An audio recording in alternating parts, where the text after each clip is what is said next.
Hi అండి, నమస్తే. Welcome to our channel simple recipes and vlogs. ఈరోజు మన రెసిపీ వచ్చేసి మరమరాలతో అప్పటికప్పుడు చేసుకునే బ్రేక్ఫాస్ట్ రెసిపీని అయితే ప్రిపేర్ చేద్దామండి. దోశ పిండి కానీ ఇడ్లీ పిండి కానీ లేనప్పుడు ఈ మరమరాలతో అప్పటికప్పుడు చేసుకునే బ్రేక్ఫాస్ట్ రెసిపీని ఎలా ప్రిపేర్ చేయాలో చూసేద్దామండి. సో స్కిప్ చేయకుండా వీడియోని అయితే చూసేయండి ఫ్రెండ్స్. ముందుగా అయితే ఒక బౌల్లో ఒక కప్పు వరకు మరమరాలను తీసుకోవాలి. ఇక్కడ నేను తక్కువ క్వాంటిటీతో చేస్తున్నానండి. మీరు ఎక్కువగా చేసుకున్నప్పుడు మరమరాలను ఎక్కువగా వేయాలి. ఈ మరమరాల్లో నీరు వేసి శుభ్రంగా కడగాలి. ఈ కడిగిన మరమరాలను ఒక బౌల్లోకి తీసుకుందాము. చూడండి మరమరాల్లో ఎంత డస్ట్ వచ్చిందో. మరమరాల్లో డస్ట్ ఎక్కువగా ఉన్నప్పుడు 2-3 సార్లు శుభ్రంగా కడగాలండి. ఈ కడిగిన మరమరాలను ఒక మిక్సీ జార్లో వేయాలి. తరువాత దీనిలో ఏ కప్పుతో అయితే మనం మరమరాలు తీసుకున్నామో అదే కప్పుతో 1/2 కప్పు వరకు పెరుగును వేయాలి. పులుపు ఎక్కువగా లేని పెరుగును వేయాలండి. అవసరమైతే కొద్దిగా నీరు యాడ్ చేసి దీన్ని మెత్తగా మిక్సీ పట్టాలి. ఈ మిక్సీ పట్టిన మరమరాల బ్యాటర్ని ఒక బౌల్లోకి తీసుకుందాము.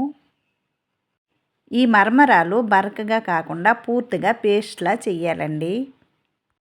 తరువాత దీనిలో ఏ కప్పుతో అయితే మరమరాలు తీసుకున్నామో అదే కప్పుతో 1/2 కప్పు వరకు గోధుమ రవ్వను వేయాలి. ఈ మరమరాల బ్యాటర్లో ఈ గోధుమ రవ్వ అంతా కలిసేటట్టు కలుపుకోవాలి. తరువాత దీనిలో 1 కప్పు వరకు నీరు వేయాలండి. ముందుగా అయితే కొద్దిగా నీరు యాడ్ చేసి ఒకసారి కలిపి దీనిలో టేస్ట్కి సరిపడా ఉప్పు వేసి ఈ మిగతా నీరును కూడా వేసి ఈ బ్యాటర్ను వీడియోలో చూపించిన విధంగా కలుపుకోవాలి. ఏ కప్పుతో అయితే మరమరాలు గోధుమ రవ్వ తీసుకున్నామో అదే కప్పుతో 1 కప్పు వరకు నీరు వేసి ఈ బ్యాటర్ని బాగా కలుపుకోవాలి. చూడండి వీడియోలో చూపించిన విధంగా ఈ కన్సిస్టెంట్లో ఉంటే సరిపోతుంది. ఇప్పుడు దీన్ని పక్కన పెట్టుకుందామండి. తరువాత దీనిలోకి స్టఫింగ్ కోసం ముందుగానే బంగాళదుంపలను ఉడికించి పెట్టుకున్నానండి. ఈ బంగాళదుంపలను వీడియోలో చూపించిన విధంగా మ్యాష్ చేయాలి. తరువాత దీనిలో కట్ చేసుకున్న క్యారెట్, అలాగే కట్ చేసుకున్న ఉల్లిపాయలను, అలాగే కట్ చేసుకున్న పచ్చిమిర్చిని, అలాగే చిన్నగా తరుక్కున్న కరివేపాకును వేయాలి. దీనిలో కొత్తిమీర కూడా వేసుకోవచ్చండి. తరువాత దీనిలో టేస్ట్కి సరిపడా ఉప్పు, అలాగే టేస్ట్కి సరిపడా కారం, 1 స్పూన్ వరకు పసుపు, అలాగే 1 స్పూన్ వరకు ధనియాల పౌడర్ను వేయాలి. ఇప్పుడు వీటన్నిటిని ఒకసారి కలిపి దీనిలో నిమ్మరసం వేయాలి. నిమ్మరసం వేయటం వలన చాలా బాగుంటుందండి. ఇక్కడైతే నేను 1 నిమ్మకాయను తీసుకున్నాను.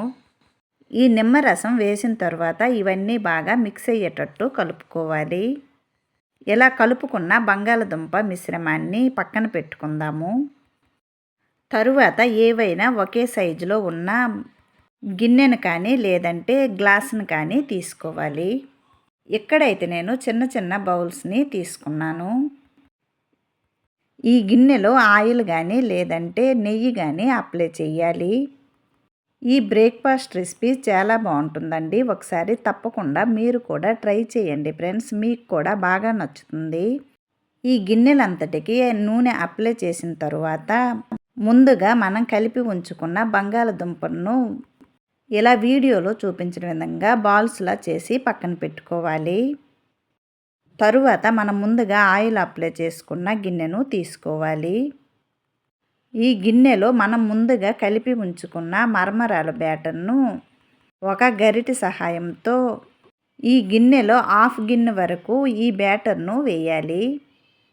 చూడండి ఇలా వీడియోలో చూపించిన విధంగా గిన్నెకు సగం వేయాలి. తరువాత దీనిలో మనం ముందుగా బాల్స్లా చేసుకున్నాం కదండి, ఈ బంగాళదుంప బాల్స్ను దీనిలో పెట్టాలి. తరువాత ఈ బంగాళదుంప బాల్స్ కవర్ అయ్యేటట్టు మరికొద్దిగా బ్యాటర్ను వేయాలి. ఇలా మిగతా పిండితో కూడా చేసి పక్కన పెట్టుకుందాము. తరువాత స్టవ్ పైన ప్యాన్ పెట్టి ఇడ్లీ పాత్రను పెట్టుకోవాలి. దీనిలో కొన్ని నీరు వేసి నీరును కొద్దిగా మరిగించుకోవాలి.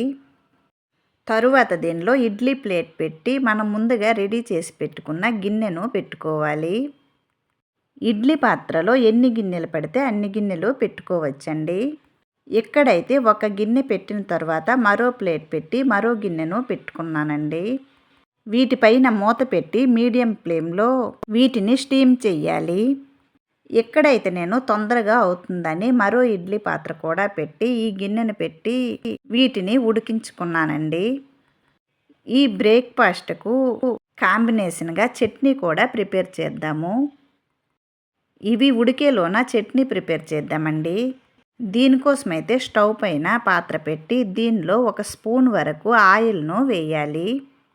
ఈ ఆయిల్ హీట్ అయిన తర్వాత దీనిలో ఒక స్పూను వరకు జీలకర్ర, అలాగే 4-5 ఎండుమిర్చి, కొన్ని వెల్లుల్లి రెవ్వలు, అలాగే హాఫ్ కప్పు వరకు పచ్చిశనగపప్పును వేసి లో ఫ్లేమ్లో ఈ శనగపప్పును వేయించుకోవాలి. తరువాత దీనిలో చిన్న ముక్క అల్లం, అలాగే కొద్దిగా కరివేపాకును వేసి ఈ శనగపప్పును ఫ్రై చేయాలి.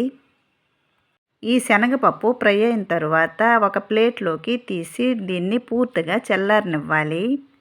కొత్త వాళ్ళు ఎవరైనా ఈ ఛానల్ చూసినట్లయితే ప్లీజ్ సబ్స్క్రైబ్ చేసి సపోర్ట్ చేయండి ఫ్రెండ్స్. అలాగే ఒక లైక్ చేయండి.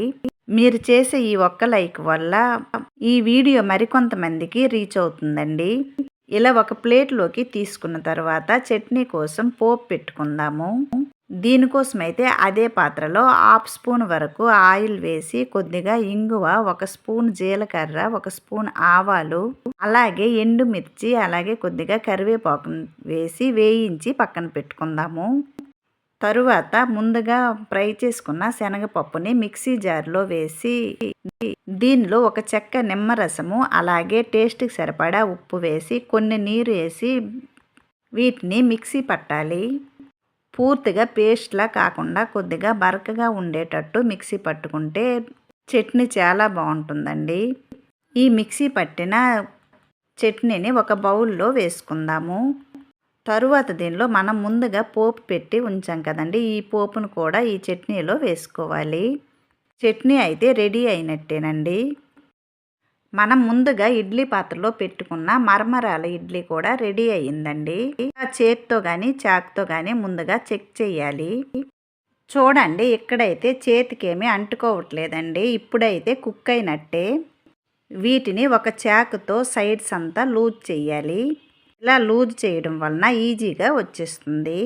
ఇప్పుడు వీటిని ఒక ప్లేట్లోకి తీసుకుందాము. వీటిని చిన్న చిన్న పీసెస్లుగా చేసి చట్నీతో తీసుకుంటే చాలా బాగుంటుందండి. మరమరాలతో ఈజీగా చేసుకునే ఈ బ్రేక్ఫాస్ట్ నచ్చినట్లయితే ఒకసారి తప్పకుండా ట్రై చేయండి ఫ్రెండ్స్, చాలా బాగుంటుంది. అలాగే ఈ వీడియో నచ్చినట్లయితే లైక్ చేయండి, షేర్ చేయండి. ప్లీజ్ ఈ ఛానల్ని సబ్స్క్రైబ్ చేసి సపోర్ట్ చేయండి. మరో మంచి రెసిపీతో మళ్ళీ కలుద్దామండి. Bye friends, thanks for watching.